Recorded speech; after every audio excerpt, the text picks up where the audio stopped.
Halo, what's up guys? Kembali lagi bersama saya Robi Al-Akbar. Kali ini, malam hari ini saya ingin bercerita tentang sebuah teori, konsep dari Benjamin Bloom, ya, yang dia temukan pada tahun 1956, ya, Benjamin Bloom, dengan nama teorinya itu adalah, namanya taxonomy Bloom, ya, taxonomy Bloom. Itu adalah segitiga ilmu dalam segitiga hierarki dalam berpikir, ya. Ilmu segitiga hierarki dalam berpikir, di mana segitiga itu adalah tingkatan-tingkatan atau hierarki-hierarki jenjang kemampuan atau tingkatan kita dalam berpikir, ya, yang kemudian direvisi atau disempurnakan lebih tepatnya oleh Anderson dan David Cladwell, ya, pada tahun 2001, ya. Lalu mereka menyempurnakannya menjadi secara umum itu yang mereka sebut atau mereka konsepkan menjadi CAP atau CAP, ya. Yang pertama itulah C-nya itu adalah kognitif, lalu ada afektif, dan P-nya itu adalah psikomotorik. Nah, kecerdasan ini dibagi mereka menjadi tiga tersebut, CAP tadi atau CAP tadi, itu ya. Yang pertama adalah kognitif tadi. Kognitif itu dibagi lagi menjadi dua, ya, jadi dua secara umum, ya, kognitif tadi. Itu yang pertama adalah tingkat berpikir atau level berpikir tingkat tinggi. Yang kedua itu adalah level berpikir tingkat rendah, ya, di mana dia mempunyai 6 hierarki dalam kognitif tadi. 6 hierarki itu 3 hierarkinya level 1, 2, 3 itu kategorinya low, ya. Jenjang atau tingkat berpikir yang rendah itu 1, 2, 3. Lalu hierarki keempat, 5, 6 itu adalah high, ya, high level thinking. Jadi tingkat berpikir yang tinggi, level berpikir yang tinggi itu ada di hierarki 4, 5, 6. Kita akan bahas mulai dari hierarki berpikir tingkat 1, ya. Seseorang dikatakan dia berpikir itu, ya, mempunyai yang saya sebutkan tadi, level atau tingkatannya, ya. Untuk yang pertama itu adalah C1, kita sebut saja C1 atau cognitive one atau kognitif atau berpikir atau pengetahuan atau berpikir kita tingkat 1, yaitu adalah menghafal, ya.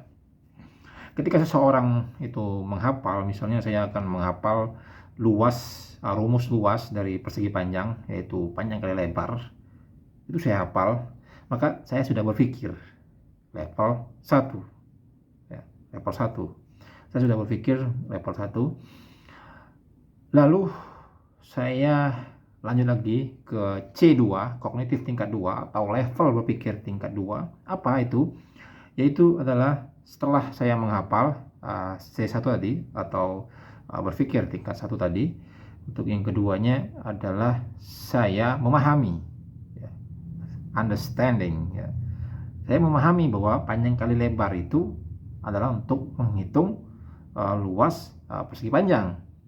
Bagaimana saya memahaminya? Saya memahami misalnya panjang kali lebar itu 5 kali 10. Lebarnya 5, panjangnya 10. Berarti luas persegi panjang ini adalah 50, ya. Saya memahami itu, kok bisa rumusnya panjang kali lebar, ya, kok bisa gitu. Saya harus memahami itu, jangan hanya menghafal seperti itu, ya. Saya memahami dengan cara apa? Saya akan coba untuk memahaminya sampai saya mengerti. Jadi saya akan buat sebuah lidi dengan ukurannya 1 cm, dengan panjangnya 5 cm, sebanyak 50. Saya susun semuanya. Itu nanti kan menutupi semua luasan dari persegi panjang yang 5 kali 10 cm tersebut. Oh, seperti itu. Berarti luas persegi panjang yang 5 kali 10, yaitu ternyata untuk menutupi semua luasannya tadi yang 5 kali 10 itu saya perlu 50 batang lidi yang ukurannya 1 cm ya, lebarnya, dan panjangnya itu 5 cm. Nah, seperti itu. Itulah kenapa dia dikalikan. Itulah kenapa luasnya persegi panjang itu adalah panjang kali lebar ya, atau lebar kali panjang ya, atau 5 kali 10. Kenapa hasilnya 50 seperti itu. Jadi tahu, understand gitu. Jadi jangan hanya menghafal gitu.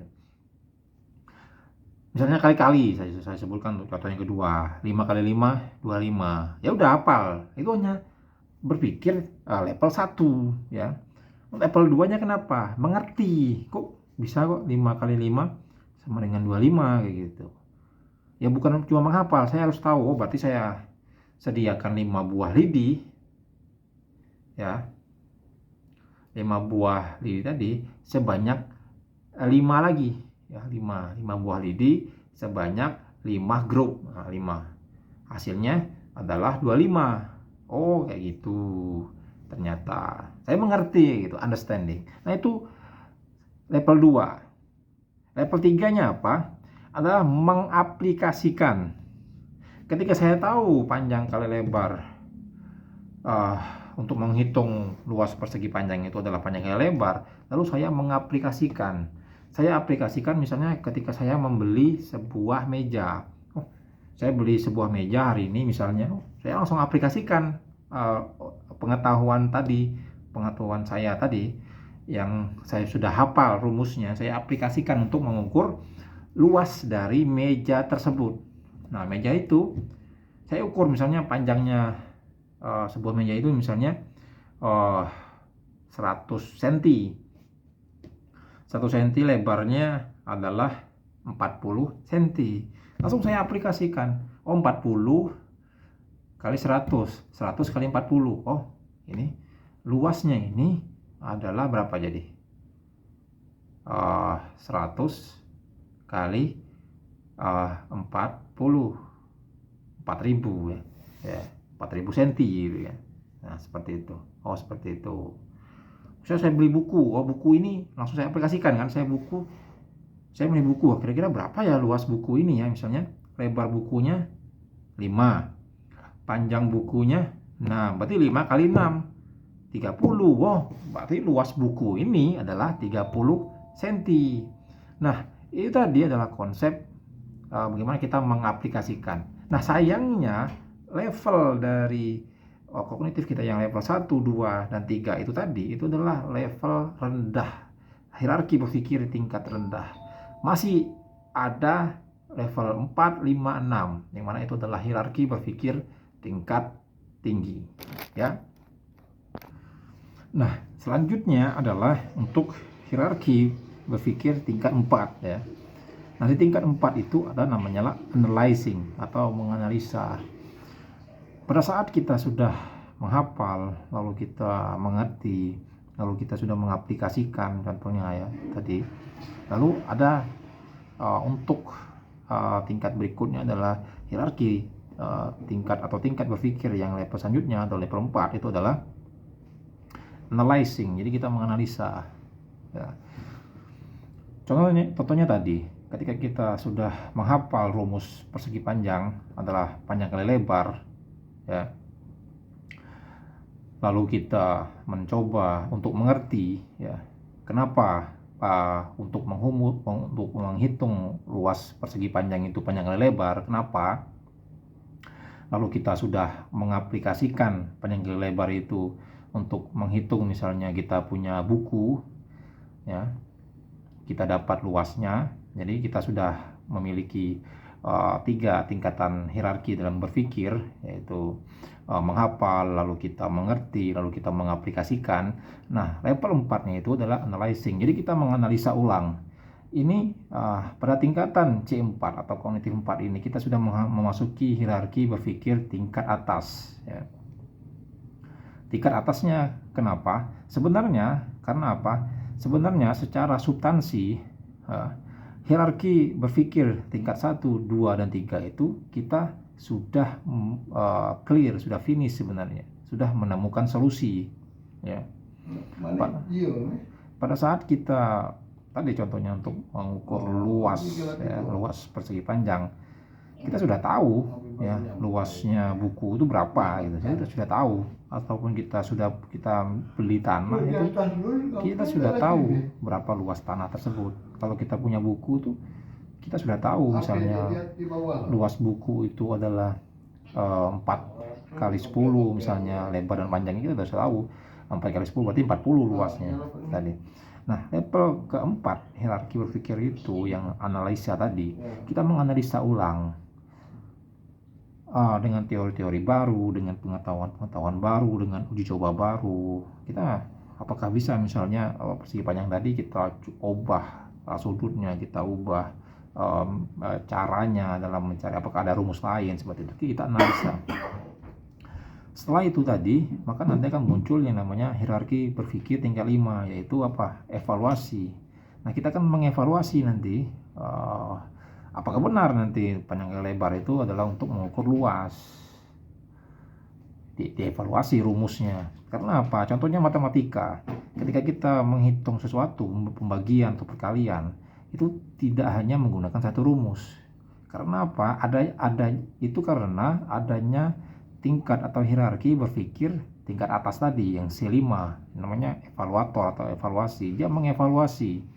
Ketika sudah ditemukan rumus untuk menghitung suatu permasalahan, maka akan muncul rumus-rumus baru yang sebenarnya sama-sama benar, tapi dia memunculkan rumus baru. Kenapa? Dievaluasi sama dia karena misalnya untuk menggunakan rumus ini itu lebih panjang caranya atau lebih rumit menggunakannya. Dia akan menemukan rumus-rumus baru yang lebih simpel, contohnya misalnya. Maka ada munculnya namanya creating, ya. Jadi dia menciptakan rumus baru, menciptakan jalan baru atau menemukan ilmu baru. Nah, itu adalah level berpikir tingkat atas. Di teori tadi yang saya jelaskan, hierarki atau piramida level berpikir tadi, kita sudah menemukan bahwa kategorinya itu dibagi menjadi dua, yaitu hierarki atau tingkat berpikir tingkat rendah yang seperti saya sebutkan tadi, C1 sampai C3, dan hierarki atau level berpikir tingkat tinggi yang C4, C5 dan C6, ya, yang dikembangkan oleh Benjamin Bloom, ya, yang teorinya adalah taksonomi Bloom. Di situ kita bisa simpulkan, ya, orang-orang secara umumnya itu dia menggunakan, sebenarnya dia tidak sadar dia menggunakan yang namanya hierarki atau tingkat berpikir tingkat rendah, yang mana misalnya contohnya ketika dia sholat, ya, kita contohkan saja dalam kegiatan kita sehari-hari. Ketika kita sholat itu kita pasti menghafal, misalnya contoh kita menghafal surat Al-Fatihah. Surat Al-Fatihah itu harus kita hafal. Kalau ketika kita sudah menghafal, itu artinya kita sudah berpikir. Tapi itu adalah kognitif tingkat 1, ya, menghafal atau level hierarki berpikir tingkat 1. Orang yang menghafal itu sudah, dia menghafal gitu. Dia belum mengerti. Nah, ketika dia sudah hafal Al-Fatihah, lalu dia mencoba untuk mengerti apa itu surat Al-Fatihah, dia mau mengerti ini asalnya dari mana, apa maksudnya Al-Fatihah itu, dan lain sebagainya, diturunkannya kapan, atau peristiwa apa, pada tahun berapa, kenapa harus Al-Fatihah, dan lain sebagainya. Dia mencoba untuk mengerti atau understanding, maka dia sudah mencapai level berpikir tingkat 2. Nah, ketika dia mengaplikasikan, dia sholat, ya, dia ibadah, dia menggunakan Al-Fatihah itu, maka dia sudah mengaplikasikan, maka dia naik levelnya menjadi level berpikir tingkat 3. Ya, dia sudah hafal, lalu dia mengerti tentang surat tersebut, lalu dia mengaplikasikan lengkap levelnya, hierarki sampai ke hierarki tingkat 3 dalam hierarki berpikir. Tapi sayangnya level 1 sampai level 3 itu adalah hierarki tingkat berpikir yang rendah, seperti yang sudah saya jelaskan sebelumnya. Makanya seorang doktor, profesor, dosen, dan lain sebagainya itu mereka dituntut untuk tidak hanya berhenti pada level 3 tersebut. Tidak hanya berhenti pada menghafal, memahami konsepnya, lalu mengaplikasikan. Tidak hanya sampai di situ. Seorang dosen, profesor, penemu, dan lain sebagainya itu, akademisi, mereka dituntut untuk selalu melakukan analisa. Selalu melakukan analisa ulang. Selalu melakukan evaluasi terhadap konsep yang sudah ada. Lalu menciptakan, ya, itu kata kuncinya. Mereka akan menciptakan teori-teori baru. Ya, meskipun sebenarnya itu sudah terselesaikan. Sebuah masalah, misalnya saya mau mengukur luas meja, panjang kali lebar, itu sudah terselesaikan. Sebuah buku yang 4 kali 4, lebarnya 4, panjangnya 10, luasnya berapa? 4 kali 10, 40, sudah selesai. Tapi bagi seorang yang mempunyai hierarki atau tingkat berpikir tingkat atas, yang biasanya profesor, doktor, ilmuwan, akademisi, yang tidak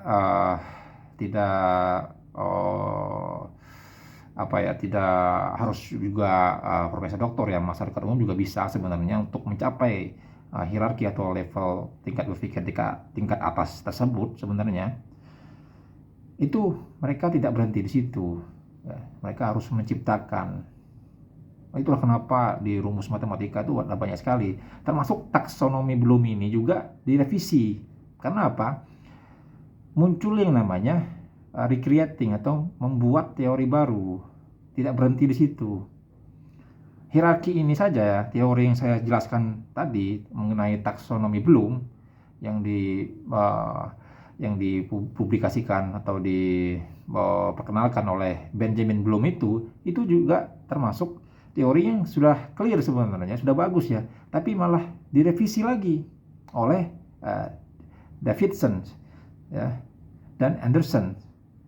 Mereka pada tahun 2001 direvisi lagi, disempurnakan lagi hierarkinya, ya, bukan berarti untuk menyalahkan, tapi disempurnakan lagi hierarkinya. Nah, itulah ketika seseorang yang sudah mencapai hierarki atau tingkat berpikir tingkat atas, dia tidak akan berhenti pada satu teori.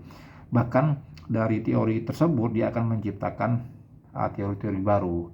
Meskipun tidak menciptakan, dia akan meningkatkan atau memperbaiki atau membuat dia menjadi lebih baik sebuah teori itu tadi. Makanya muncul dalam skripsi, tesis, dan lain sebagainya itu, maka dia munculnya adalah penemuan-penemuan baru, ya, setidaknya seperti itu, berdasarkan teori-teori yang sudah ada, gitu. Jadi tidak statis atau berhenti di situ, maka dia akan selalu dinamis, ya. Oke, itu saja untuk pembahasan hari ini mengenai taksonomi Bloom, ya. Sebuah hierarki atau level berpikir seseorang yang bisa sebenarnya kita aktualisasikan dalam kehidupan sehari-hari kita. Bagaimana kita mendidik anak kita, atau kita berusaha untuk mengembangkan diri kita untuk menjadi lebih baik. Mudah-mudahan dengan teori yang kita sudah ketahui, maka kita bisa melaksanakan seperti yang saya jelaskan tadi mengenai taksonomi Bloom, ya. Ketika kita belum tahu, maka kita tahu, ya, kita harus tahu dulu bagaimana kita mau menghafal, bagaimana kita mau memahami ketika kita tidak tahu, ya. Seperti itu paradoksnya. Jadi mulailah dengan tahu dulu, lalu dihafal, lalu dipraktekkan, ya, dimengerti, dipraktekkan, seperti itu. Bila perlu, ya, dievaluasi, lalu diciptakanlah penemuan-penemuan baru yang secara akademisi itu diperbolehkan, ya, namanya hipotesis. Ya, hipotesis bebas, ya. Namanya tesis kita pribadi, kita mengeluarkan hipotesis yang bisa dibantah. Dalam dunia akademisi itu bisa dibantah dengan antitesis, ya. Hipotesis nanti dibantah lagi dengan antitesis, nanti muncul lagi penyeimbang antara hipotesis dan antitesis itu, nanti akan berbentuk sintesis dan sebagainya. Maka dia akan terus berkembang seperti itu, memunculkan, melengkapi, memunculkan, bahkan menciptakan hal-hal yang baru, teori-teori baru yang membuat kita lebih maju dan lebih baik ke depannya. Makanya dalam dunia akademisi itu tidak ada batasan, ya. Tidak ada namanya kata finish seperti itu. Sekian untuk pembahasan kita hari ini mengenai taksonomi Bloom. Mudah-mudahan kita mendapat insight dari pembahasan hari ini dan bisa digunakan untuk kehidupan kita sehari-hari.